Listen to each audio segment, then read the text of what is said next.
Out there, greeting once again. We meet again in this episode of God and Creation Part 9. Now, Part 9 is with regard to the Sufis Way. After you have received or understood the knowledge of God, then you must support this with your worships. Now, apart from your obligatory worships, you should support this with your non-obligatory worships. So these are the supporting worship that you should do after you have received or understood the knowledge of God. So there's this tradition we stated, there is no other way for you to get close to me. There's God, to me, God, other than by doing the non-obligatory worships in addition to obligatory worships. And this will eventually earn you my affections. So for those Sufi who have achieved the knowledge of God, apart from the obligatory worships, like the 5 days, 5 times a day worships, you have to do the non-obligatory worships, and one of it is the night worships.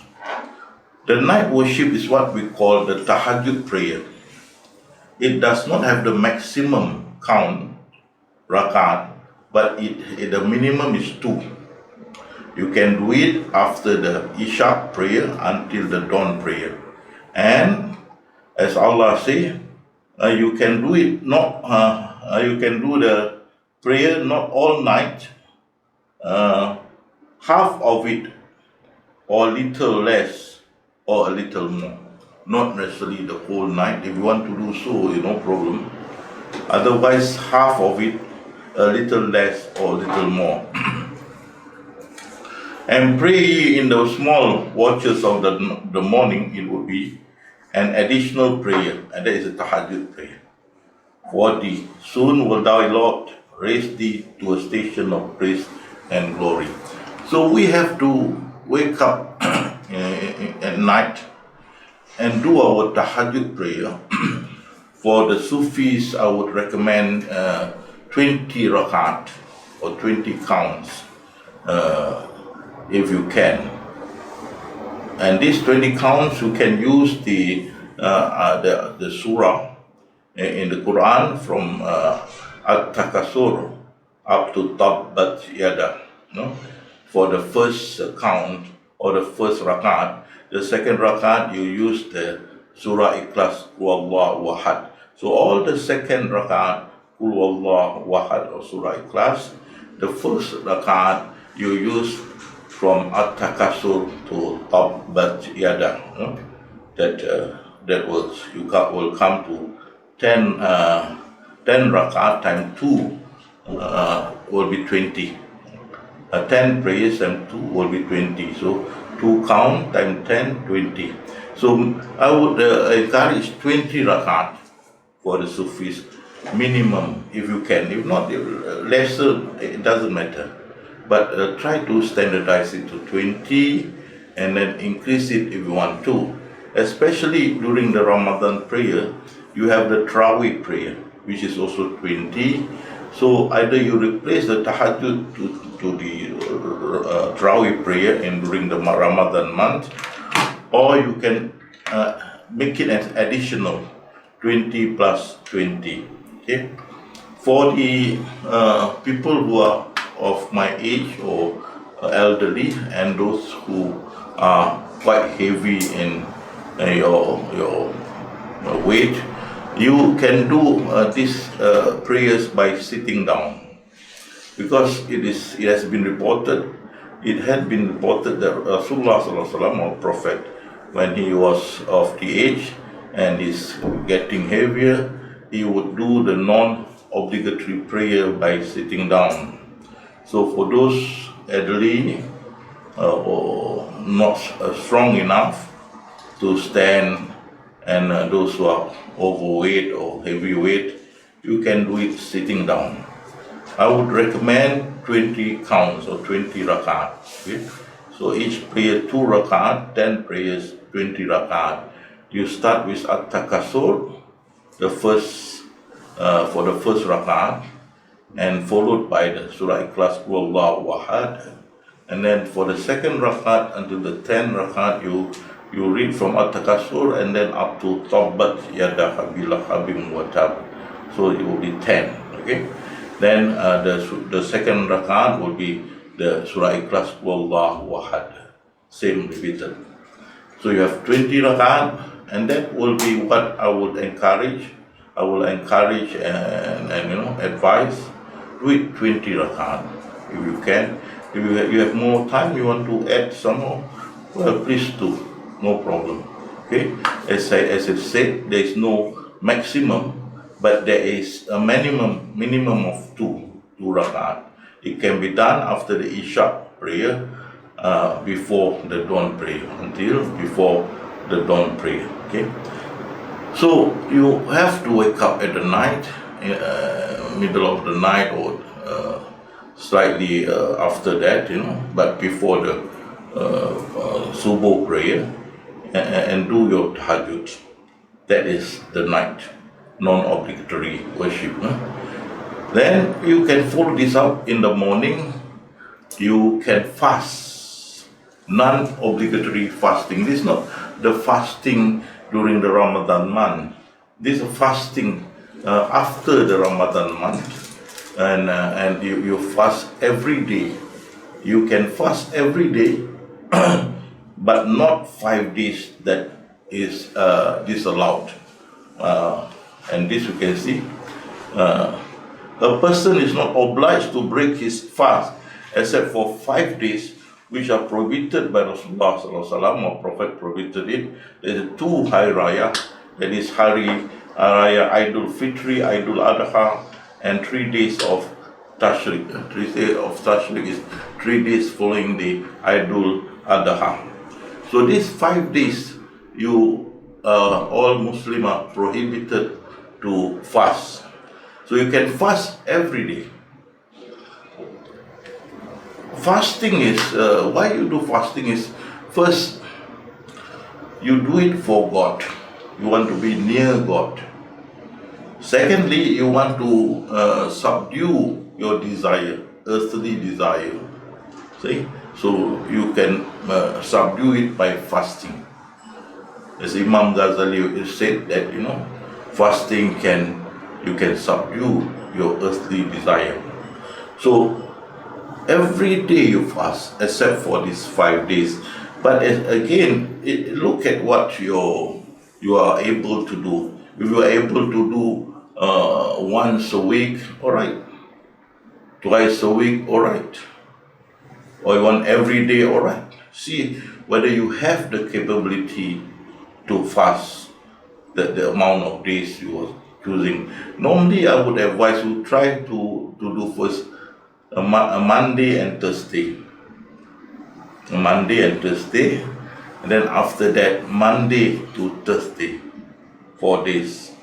Then after that, Monday to Friday, then Monday to Saturday, then Monday to Sunday.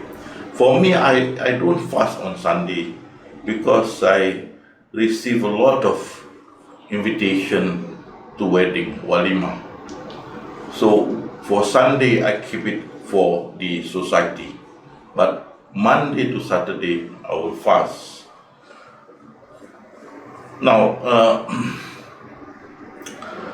fasting is non-obligatory. It's not like fasting during the Ramadan prayer. You can wake up in the morning, right? Even after the subuh prayer, right? After you've done your subuh prayer, and then you decided you want to fast, then you can just utter it and say, today I shall fast the non-obligatory fasting, right? So it's not like the Ramadan fasting, you have to say it before the subuh prayer, but for non-obligatory fasting, it can be after that. But it had been reported that Rasulullah SAW, or Prophet, when he come home after the subuh prayer, when he found out there is nothing to eat at home, straight away he will utter that I'm fasting today. I am fasting today because of Allah. So it's a non-obligatory prayer. You need not say it before the subuh prayer, but before you partake any food after the subuh prayer, you decide to fast, you can say that. You can say your intention to do so, and it is okay. So some people had said, why don't you fast like the fasting of David? That means alternate day. Well, that is for the Sharia people. For the Sufis, we don't fast that way. We fast every day, because our intention is not just to fast, but to be very near God, at the same time to subdue our earthly desire. Okay, so we fast every day. You can see that Rasulullah companion Haristah spent his night in worship and his days in fasting, culminating to his feeling of seeing the divine throne protruding from the skies. When Rasulullah was informed of this, he said that Haristah had achieved a solid understanding of faith, and that he must continue be steadfast in his acts of worship. Istiqamah, steadfast. See, Haristah, he fast in the day, at night he will stay awake to do the non-obligatory night worships, and his iman is so great that he felt that he could see the throne, God throne, protruding from the sky. And Rasulullah was happy about that and asked his Haristah to be steadfast in his worship. So it is definitely encouraged for the Sufis. Daytime you fast, nighttime you stay awake to do your night worship. Instead of sleeping whole night, you wake up and do your night worship. Then, apart from this, the Sufis also encourage to read the Quran. The Quran is the holy words of God, so one should read it, to feel very close to God. Okay, you read the Quran. When you read the holy words, inshallah, you feel you're very close to the holy God, Allah subhanahu wa ta'ala. It's not about the reward, as it says that, every word you count, you get a reward. Like, for example, the word alif, lam, mim, 3 words. See? Every word you got reward. It's not that one word, alif, lam, mim, is you get 1 reward, no, 3 rewards. So that it has been said, every syllable of the Quran read by a person, it is recorded for him as 1 good deed reward. And this deed will then become 10-fold. I did not mean that alif, lam, mim is 1 syllable, but alif is 1 syllable, lam is 1 syllable, and mim is 1 syllable. Okay? So you can see those who read the Quran and are good at it will be placed among the noblest, and those who have difficulty in reading the Quran will be given 2 rewards. So even you have difficulty reading the Quran, you're not as efficient as others, yet you will get your reward. Okay, so reading the Quran is encouraged. This is Sayyidina Uthman radiallahu anhu. He loved the Quran. So he loved reading the Quran and was always in tears when reading it. And he was assassinated while reading the Quran. Okay? So much of love until he died reading the Quran. Now, with regard to his companion, Sayyidina Abu Bakr, now, what happened is that he will read the Quran, and because he knew what he's reading, and he would cry. Every time he read the Quran, he would cry. And his neighbor who heard him reading the Quran, they also know the meaning of what the Quran that was read, and they also cried with him. So every time Abu Bakr read the Quran, he cried, the neighbor also would cry together. So until one day the neighbor went to see our Holy Prophet and said, "Oh Prophet, would you please tell Abu Bakr not to read the Quran every night?" So the Prophet was perplexed and asked the neighbors, Abu Bakr neighbors, "Why are you requesting strange requests here?" He said, "Oh Prophet, if he read every night and then he cried, we would listen to him also would cry with him. He read, he cried, we cried. He read, he cried, we cried. So when are we able to fall asleep?" Prophet, when can we start sleeping if he doesn't stop? So can you advise him not to read every night?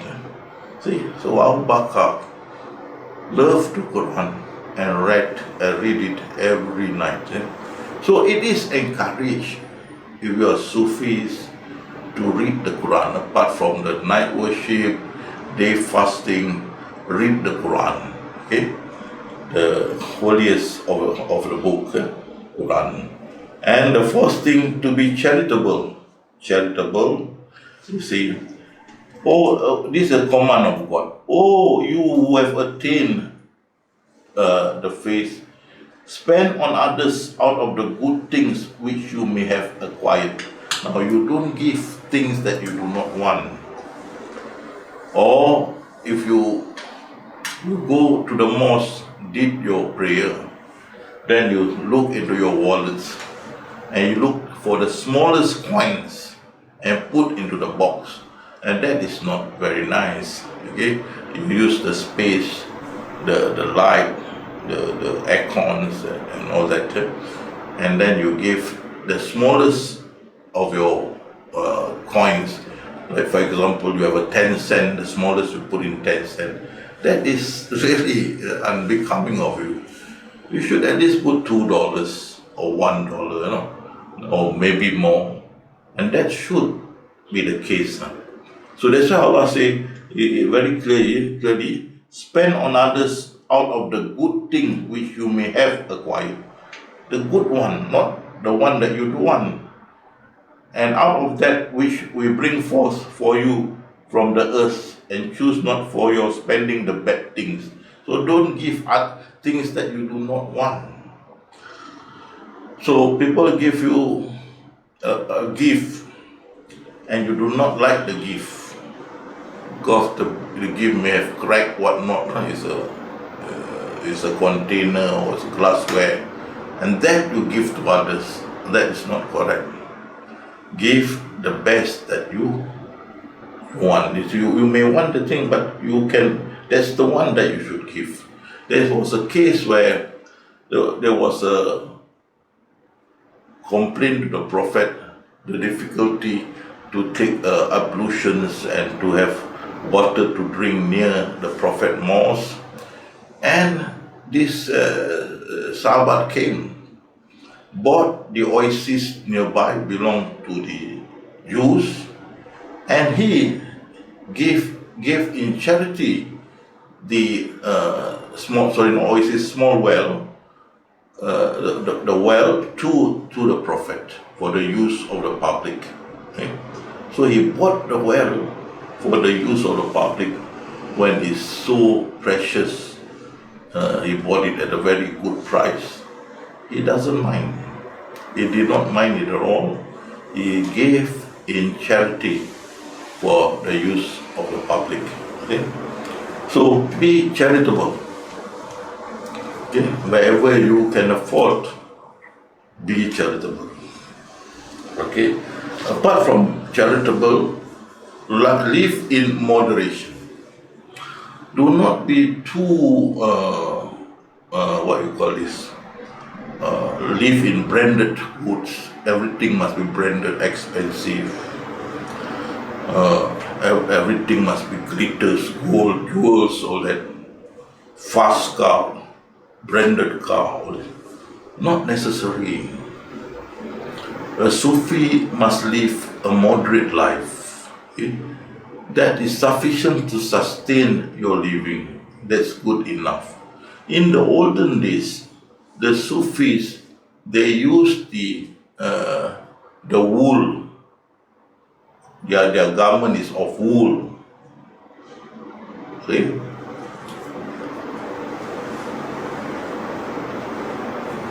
And that's where they are called Sufi, because the wool in Arabic is called suf.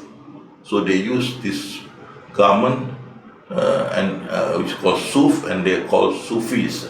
Now, it had been reported that West Karnine, a very pious person, well known to the Muslim public, because Rasulullah had encouraged the companion to look for West Karnine after his demise.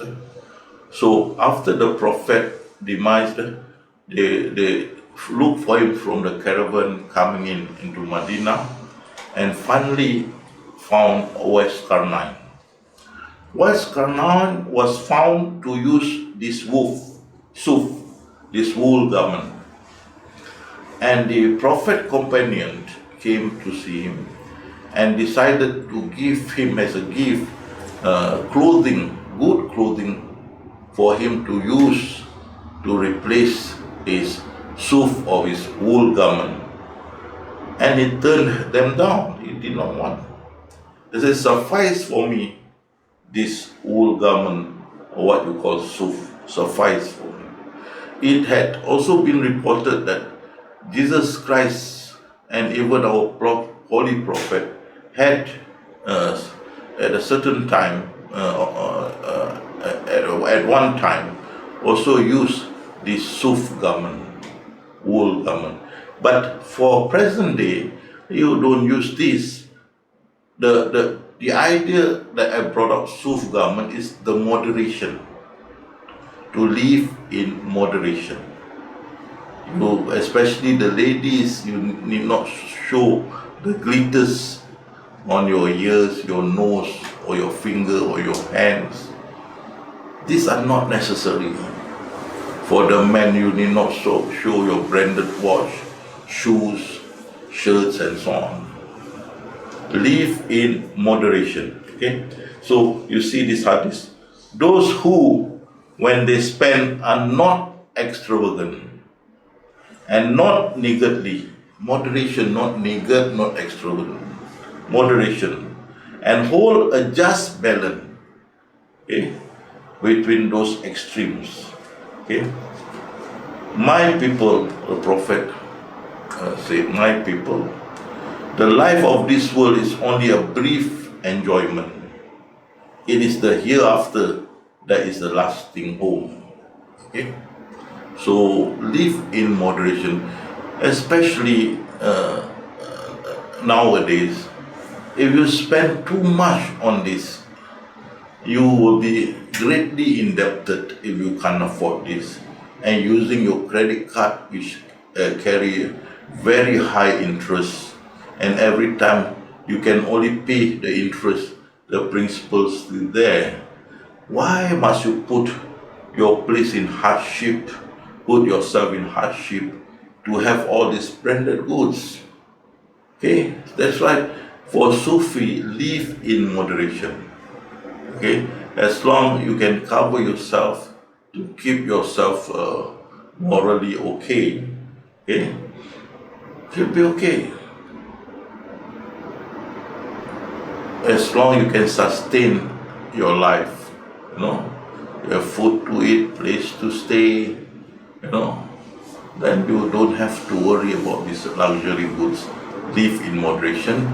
Instead of luxury good, you can use your money to give in charity for others to survive, to live a moderate life. Okay.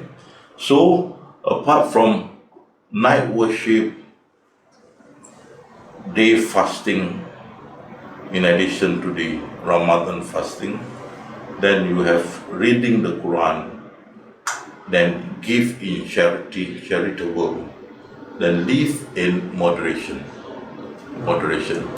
It has also it had also been reported that when our Holy Prophet entered Medina, migrated to Medina from Mecca, over 300 Sufis, most of them in the Suf government, entered Medina from the mountain and valley, and at the hand of the Holy Prophet, they embraced Islam, religion of Islam. And our Holy Prophet placed them in this mosque, the Prophet Mosque, together with those companions who migrated to Medina with the Prophet, who did not have any home. They stayed in the Prophet Mosque together with these Sufis who came down from the mountain and valley, and they are called the Sufas, S-U-F-A-H, Sufas. In Arabic, Ahli Sufa, they are called the Sufa. So apart from that, then you should have love for all creations. There should be love in your heart, not cruelty. I remember the story of the poetry of the ancient mariner, that you must love every creation, whether it's big or small. In that case, the mariner shot down the albatross, but as a result, their ship could not move because the wind stopped, and one of them died, because of their cruelty, killing the bird. So there must be love, not only for among ourselves, but also to God creations. Do not have in your heart even a little bit of cruelty in there. It must be replaced with love, great love for all the creation of God. So Allah said, but the Lord of mercy will give love to those who believe and do righteous deeds. So if you are very pious, inshallah, God willing, He will give you the feeling of love for all.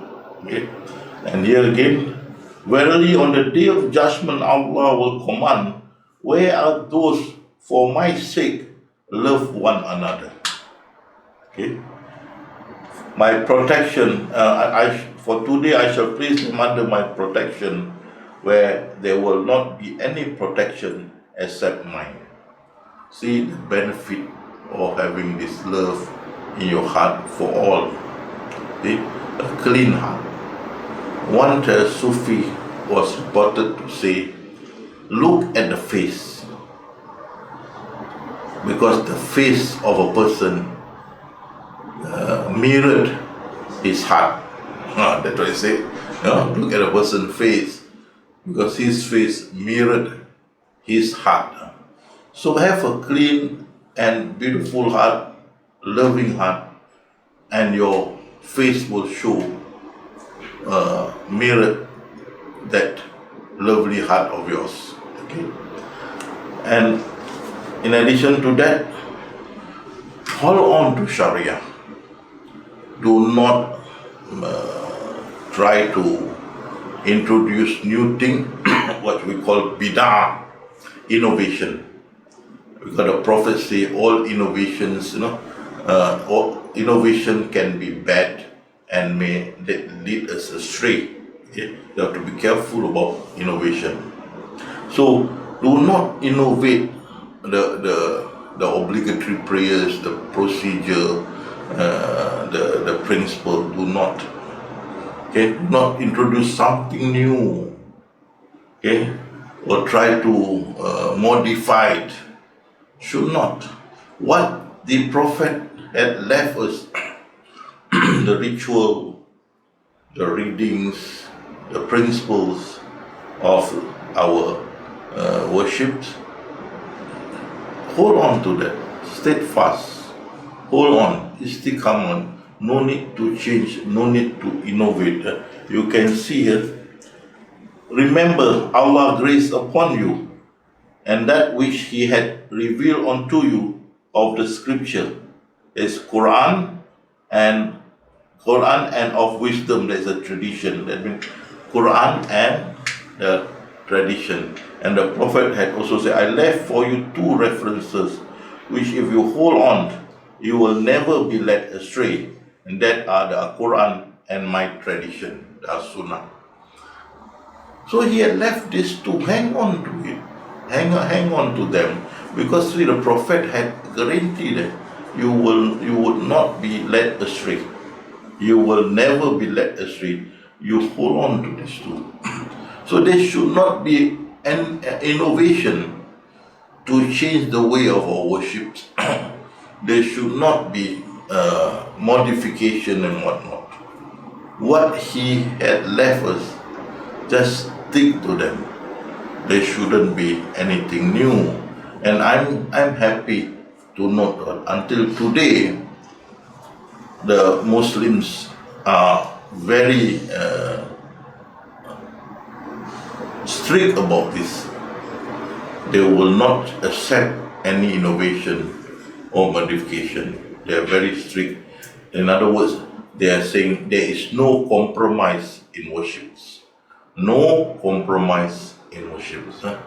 So this you must hang on, because Prophet say, you hold on to our Quran and my As-Sunnah, the tradition, then you will never be led astray. So remember the Sufis, you must stick on to Sharia that had been left by the Holy Prophets.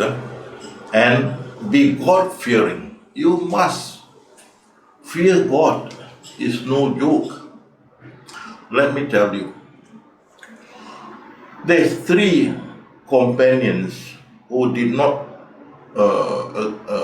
accompany the Prophet for the Holy War.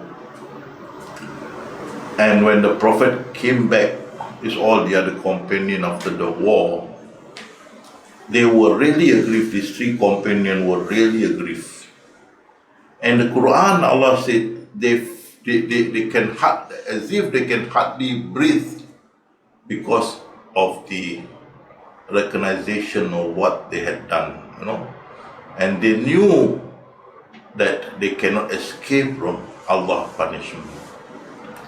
You see, you just try to visualize, if Allah wants to punish you, who can help you? No one can help you. So, why finding fault with Allah? Why want to go against Him? Be God-fearing. Be God-fearing. And see, and those who hear their Lord, those who fear their Lord unseen, though we do not see Him, but we fear Him, for them is forgiveness and a great reward.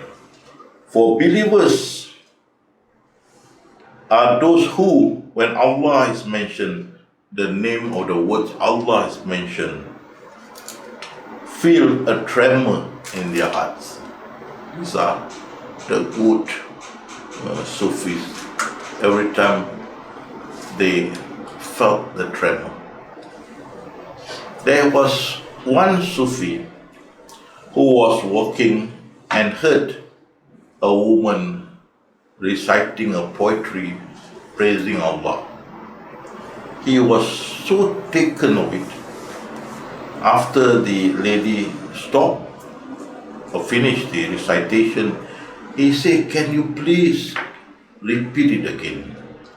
And when the lady repeated the poetry praising Allah, this Sufi soon fainted and died on the spot because he could not carry or uplift the fearness or the greatness of Allah on his shoulder. The poetry make him feel the honor, the great honor of Allah that he could not carry, cannot bear it, and he died. There was also a Sufi, I can't remember his name, who reminded his companions, "When I become the Imam, please make sure that my son did not join in the congregation." But when they were praying, how to realize that the son had gotten into the congregation when they were praying? And then suddenly they found the son fainted during the prayer, and they could revive him. Why he fainted? When the father read the Quran, perhaps about hell, and this son could feel it, could visualize it. That's what God said. You have the understanding, good understanding, or good knowledge. Even hell you can see. Okay? So the son could feel or visualize what the father read. He fainted. They could revive him again. But the next time he entered the congregation again, this time they found him dead. Want to revive him, can't. Because he could not carry the meaning of the Quran. For example, the Quran talked about hell, and he could visualize that he could not take it and die. Okay? So, these are people who fear God. The mention of it caused a tremor in their hearts. Okay? There was also one Sufi who was climbing the wall to see his friend. When he heard the Quran was read, when are people going to repent of their sins? He heard that and he was thinking, hey, what I'm doing? I'm climbing the wall to see my girlfriend to do nonsense. It disturbed him, disturbed his heart that he slided down the wall and started to cry. And he changed and become a better person. Okay? The fear of God. So be God-fearing. If you are God-fearing, inshallah, God willing, He will guide you all the time. Okay? And apart from this worship, as I told you, apart from supporting all this acts, supporting the obligatory worship, first we know the non-obligatory night worship, the non-obligatory fasting, and then you're reading the Quran. Then you have be charitable, you have live in moderation, have love in your heart, and then the last, hold on to the Sharia and be God-fearing. This you must uphold, O Sufis who follow my teaching. After the knowledge of God that I had taught you all, blessed be Allah, Alhamdulillah. Praise be to Allah. I've given you the knowledge. You must support this knowledge with what I had proposed to you. Oh, I have proposed to you just. Now, in addition to this, of vital importance, you must practice zikrullah all the time. What is zikrullah? Zikr means in Arabic, in English means remembrance. Zikrullah means remembrance of Allah. Okay? So you must have the remembrance of Allah or remember Allah in your mind all the time. Okay? All the time.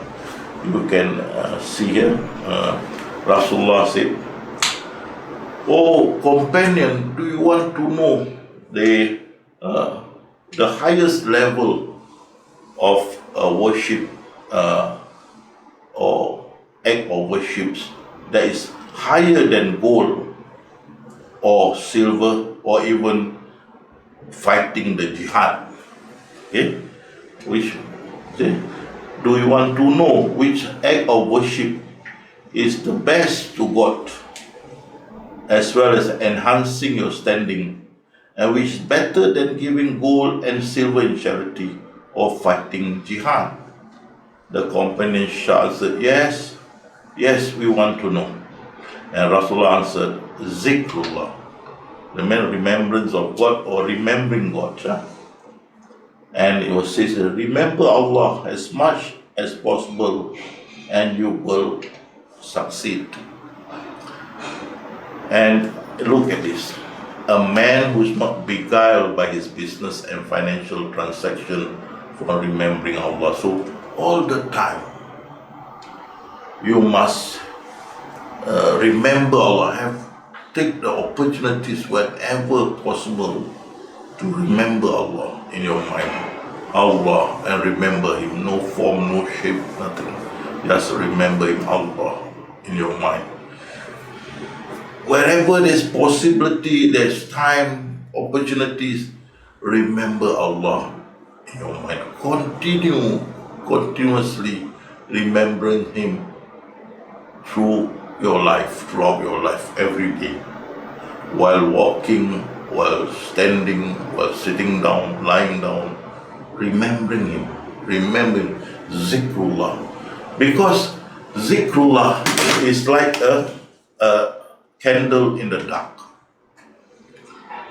Don't let the candle light being obliterated. Keep the candle light on all the time so it will not be dark. So zikrullah is that candle, the lighted candle. You have to keep it all the time. Because one thing I can tell you, darkness invite evils. But when there is light, evil does not want, they will run. So zikrullah is like light, divine light, holy light. So these evils will not be near to you. So hang on to this candlelight of zikrullah all the time. So you are safe from all these evils. So you can see here, in the early morning, in the light of early morning, the companion could be seen sitting and remembering Allah, which induced them to tears until their apparels were wet by their tears. So after the subuh prayer, they would sit and remember Allah and cried until their garments were wet. See? And Allah had said, so remember me and I shall remember you. So there is no two ways to be near Allah unless it is by zikrullah, remembering him. Therefore, if you worship by obligatory or non-obligatory prayers, if your mind never remember Allah, it's no use. Your worship will not reach Allah because there is no address. You see? No projection to the correct place. So whatever you do, your projection should be to Allah. Your mind must have Allah, the remembering of Allah in your mind. So you remember Allah, and then you steadfast in your worship. So then He will reciprocate, Allah will reciprocate. You remember me, I remember you, and there is a link between you and Allah. Okay? It is He who sent down tranquility into the heart of the believer, and they may add faith to their faith. What it means here, by remembering Allah, your heart or your mind will be tranquil, peaceful. Because by remembering Allah, your mind is empty. No form, no shape, nothing. Just remember Him. No words, no color, nothing. No murmuring, nothing. Just remember Allah. And your mind is clear, clean of all things, cleansing by zikrullah. You are doing cleansing of your mind. Say Allah. When you say Allah, you mean Allah and steadfast to it. And if you remember Allah, there's no form, no shape, nothing at all. Your mind becomes automatically emptied. Only the remembrance of Allah is there, no form, no shape whatsoever. And this, because the mind is empty, it will bring about tranquility to the mind, peacefulness to your mind, problem all thrown out from your mind. Okay? And you can see here, those who have faith and whose heart find peace in the remembrance of Allah. So every time you remember Him, you feel at peace. Remembering Him, your mind experience cleansing. Everything in the mind are thrown out except the remembrance of Allah, which has no form, no shape, nothing. Okay? And again Allah repeat, truly it is in the remembrance of God that heart find peace. Okay? And then their skin and their heart soften up to the remembrance of God. So when you remember God, even your face also will be softened, and so your appearance, your demeanor change. You become more soft. Your demeanor, your appearance will be softer. You can see a person who is harsh, face look cruel and all that. You have remember Allah always. You will have a softer appearance. And Allah said, once you have achieved the peacefulness through remembering of Him, Allah will say, oh, those who soul at peace, come to your Lord, come to me, right? Content in His good pleasure. Let me come to Him and be happy with His good pleasure.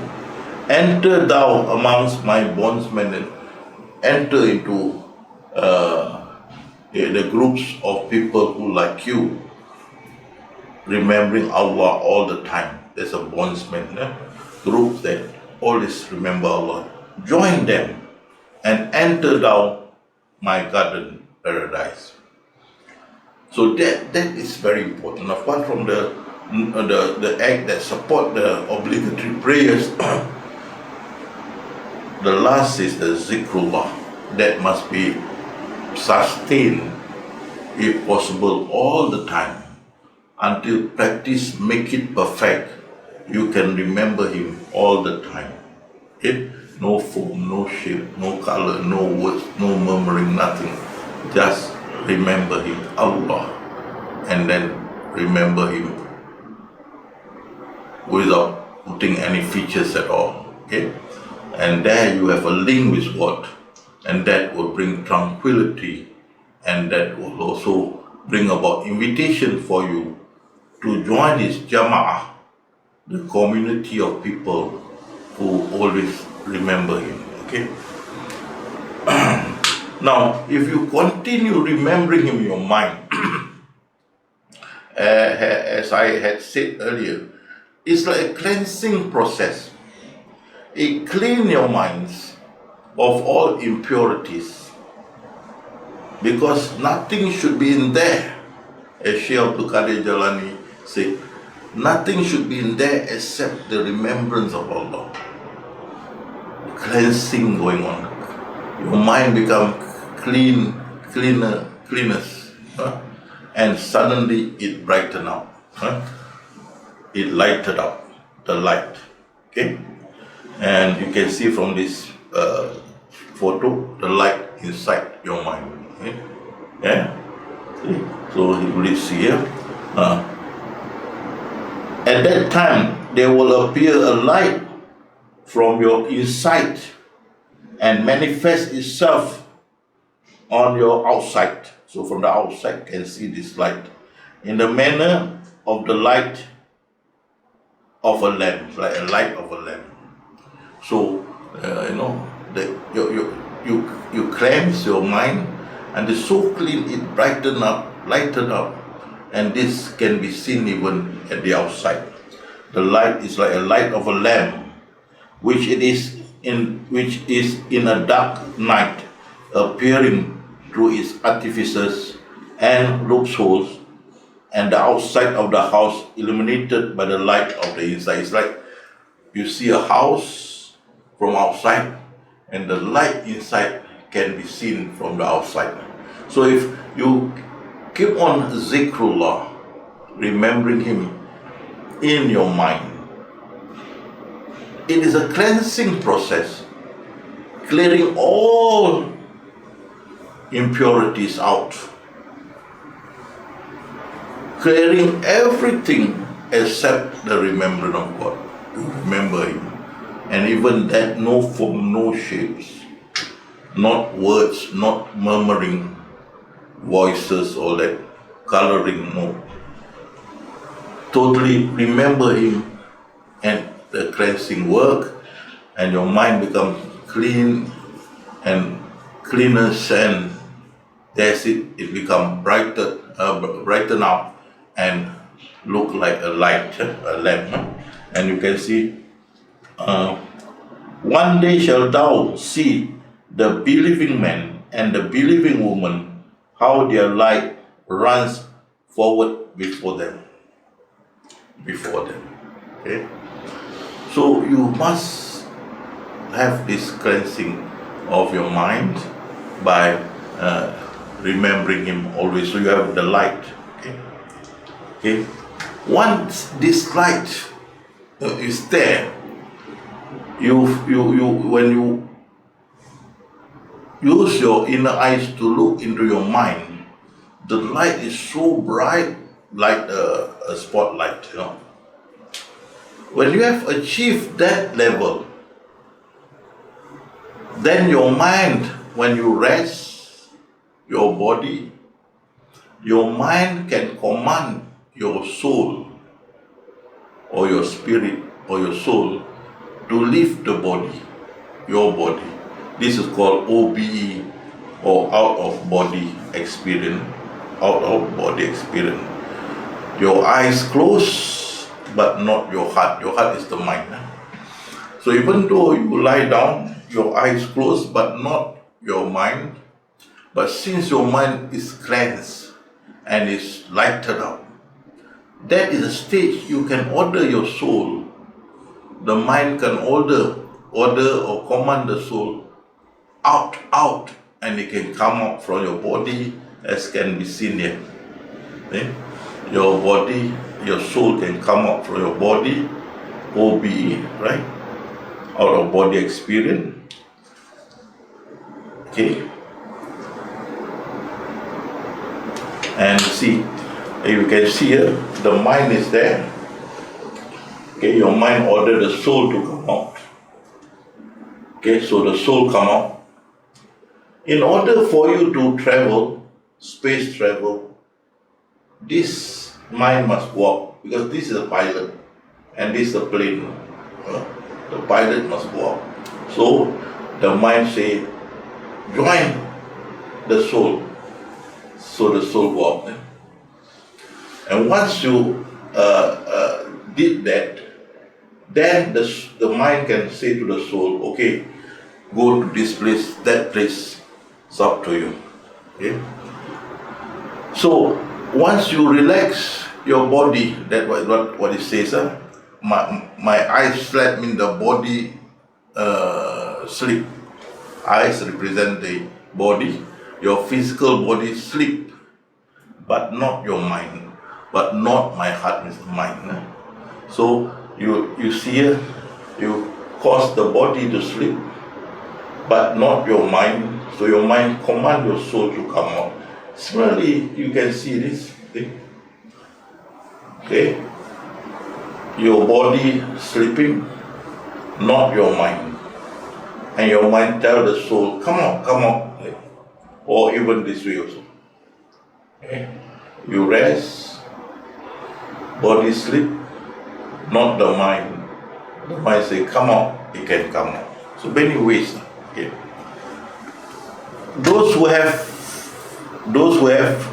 out of body experience say they can leave their physical form or float above their body as if they were in state of lucid dreaming. Okay? There are many occasions where people reported, their soul floated above their body in that operating table in the theater room for operations, and they could see the surgeon cutting their body and whatnot, and what they were doing to their body. Many stories came out where patient could recite what happened in the theater room when the operation was going on, because their body floated above, their soul floated above their body. Okay? So this is OBE. So for those who have really carried out the non-obligatory worships in addition to the obligatory worships, and who also continue their zikrullah until the mind is cleansed and become lighted up, brightened up. Once that had been done, you put your inner eyes looking to your mind. You could barely bear the shining spotlight, like a spotlight in your mind, that you just cannot bear it. You have to look down. The light is so bright in your mind. That is a stage when, I'm telling you, you can lie down or sit down in a lazy man chair or whatever. The point is to rest your body. When your body is rested, right, what you can do, your mind will tell the soul in your body, leave, or get out. And the soul will obey and get out. So it will be floating above you, but it cannot move anywhere because the pilot is not there. The pilot is the mind. So the mind say, okay, go to the soul, and you can see your mind is movable, tangible, movable. It can move to your soul. And once it joins the soul, it becomes spirit. Remember, spirit is the soul and the mind together joined. Then you can do your astral traveling. Okay. Now, astral traveling and astral projection. This is astral traveling. The picture here. So you can come up from your body. You may want to go anywhere you please. So be it. There's astral traveling. There's no projection. There's no intention of a particular place, no. So your body just come out free and easy. They say like, you tour free and easy. It's up to you. But you can also, before your body come out, your spirit come out, you can also project a place that you want to be. And you can see your soul go to that place. So you project is a Kaaba. You see the soul will come up from your body, the spirit will come up from the body and will be there in an instant. Instantly you'll be there. That is astral projection. Whereas this is free and easy, right? This one is projection. No? You need to project. There was one guy, there's one lady who said, oh, I can float it out from my body, my soul, but how come it remained stagnated there above my body, the soul? So I wrote to her, I said, look, you must ask your mind to join the body, the soul. Your mind must join the body, so your mind must say, join the soul. Then you can travel, astral traveling. After that, I heard no news from her. I suppose she has done it. Huh? The other one was, he said, every time I come out, I just say, go to Mecca. I ended up in the jungle near Mecca. How come every time like that, Ustad? I say, you must project which part of Mecca. Mecca is so big. You didn't project, so you ended up in the jungle there, So you must project, you'll be in front of the Kaaba. Then your soul will be there. And I don't hear him anymore. I think he's good now. Okay? So there must be projection. The next one I want to tell you, when you always continue to do the non-obligatory prayers, worships, and all those other supporting deeds or acts, apart from the obligatory worships, and you also continue with your zikrullah, remembrance of God, until the cleansing come in your mind become brightened up and illuminated. And you continue this zikrullah, you will feel a coldness near your heart. A coldness, a feeling of coldness in your heart, around your heart. And this where Jesus say is the place of the soul, near your heart. And this soul, or the coldness of it, will ascend from your heart to your throat. You can feel this coldness coming up from the part of the heart there, up to your throat.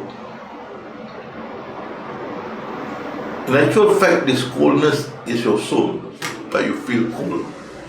It goes up to the throat, and then it goes to the eyes, to your two eyes, and it overturns the black of it become white.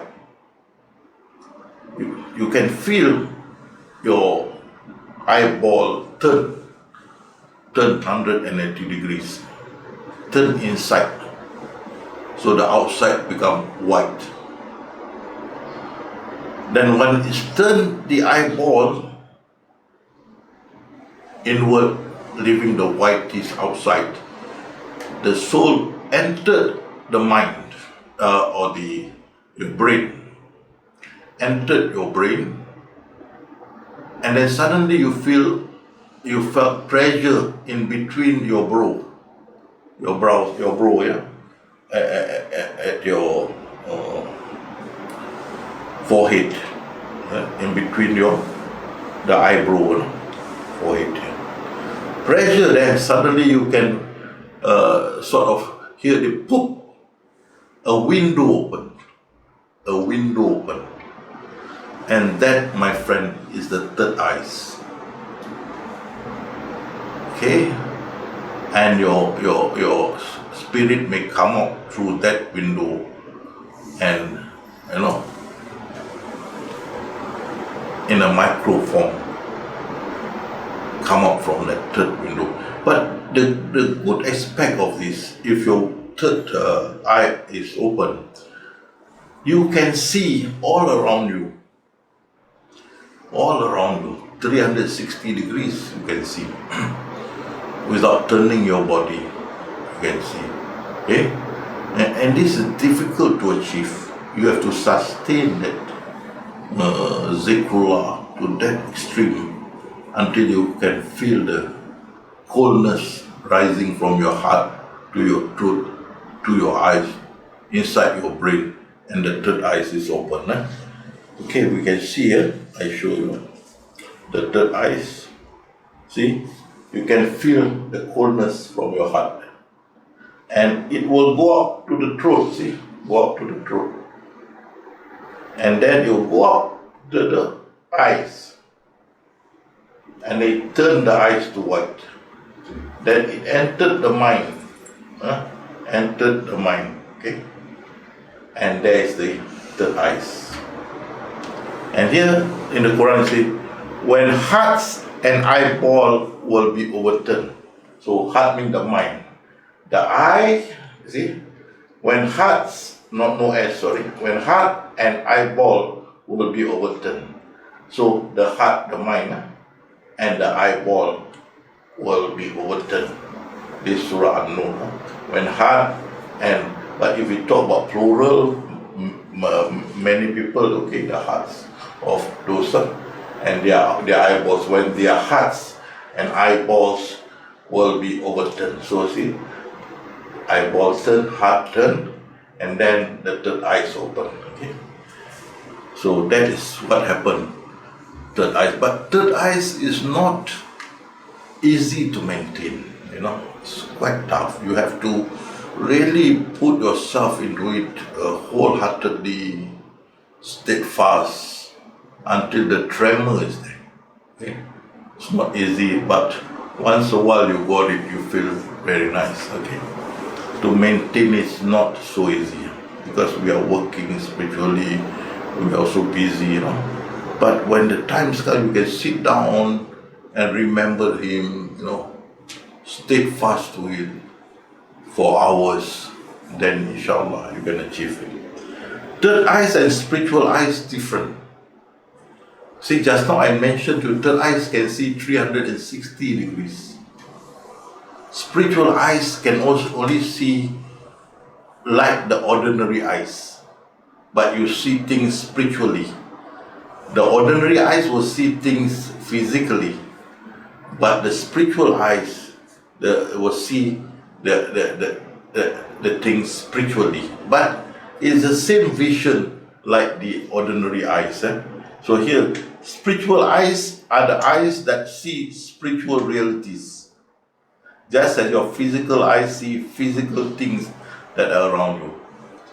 See, so your physical eyes see the physical thing, your spiritual eyes see the spiritual thing, but in the same dimension, same scope.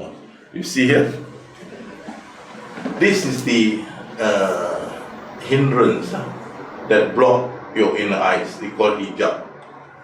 It's something that block a blockage. This is the physical eyes. See, you see, if you want to see this spiritual eyes, no problem. You see, you have your finger. You just see. How you know? How can you see this? See, that is a spiritual eyes.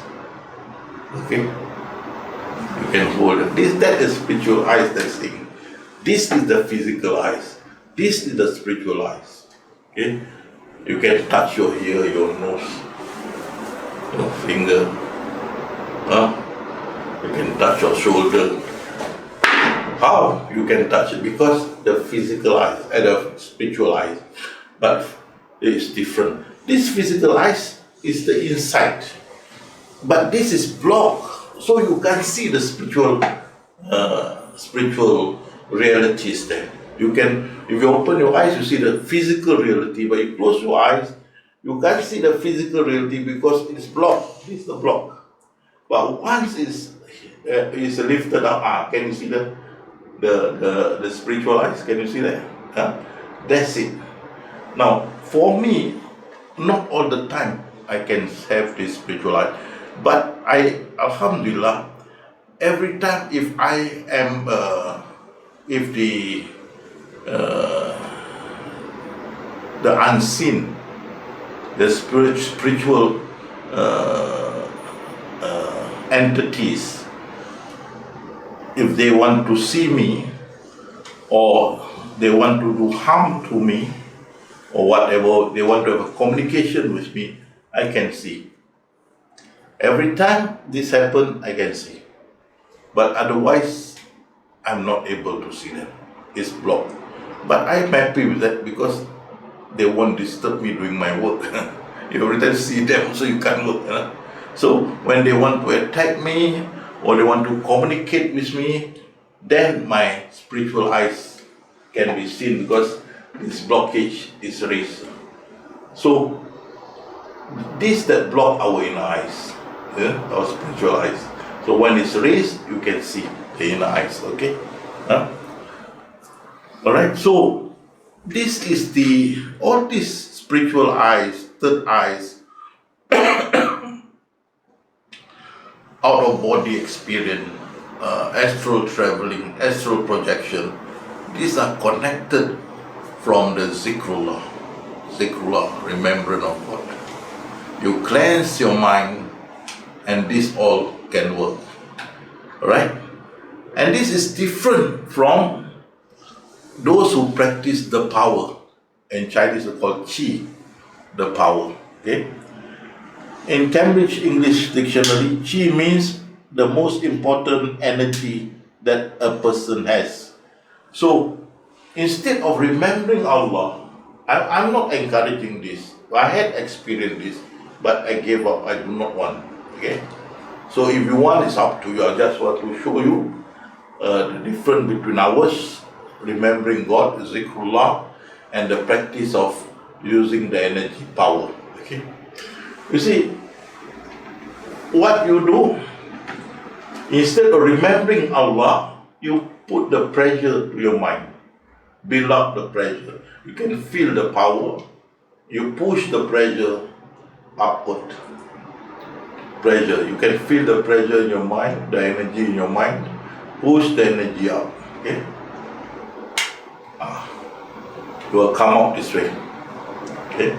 So you must meditate, continue until this multi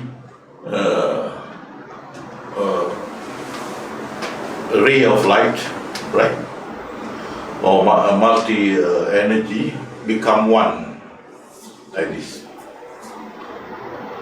Okay, I had experienced this. I do not want. I sat under the bulb, and this thing smashed the bulb to pieces, exploded.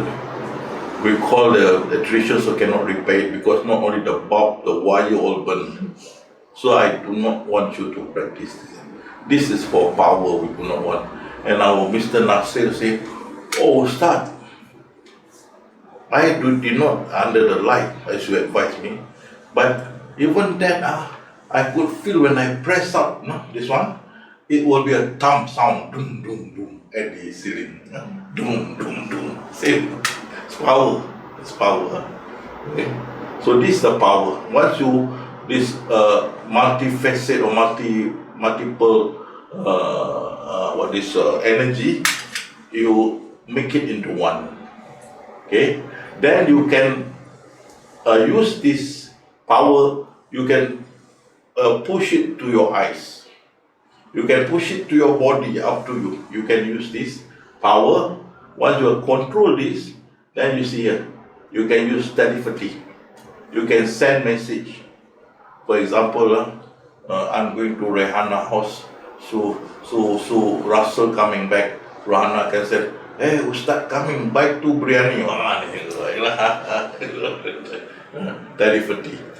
And mind you, this was the common practice among Red Indian, olden days. They don't have telephone from one village to another. They send telepathy message through. Now we don't need this, we SMS. But olden days, telepathy, from one village to another. Then that means the power, you push it to the brain, the brain is like that, you push it this way. Okay? Instead of going like that, dum dum dum dum, you push it this way and send message. This telepathy. Levitation, you push it down. So instead of dum dum, you push it down, your body will float. It's called levitation. See this one again. Okay. Levitation. This is power. Okay. Then mental energy. You can use this power. You put it through your eyes. Okay, and you can bend this one. Okay, so that power goes to you can do it. You can. I think this is the simplest thing. You must learn to control that. Then bring it down to your eyes and look at this one, and bend it. Please don't look. Don't take your father Rolex watch. Spiritual energy. I think they put it here. When you put it here, the sharp knife also won't go in. Right? Because they put the energy there. See this. Sorry. See. This one must be, because they want to put the energy there. This one cannot slacken. This one. So you really center it. Okay. So this one, see how stiff, see? Because you want to center here the energy. Okay. See the face there. Cannot relax only the thing going.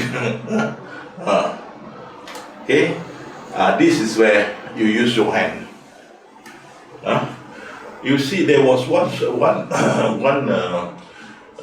movie. The girl can use her hand to burn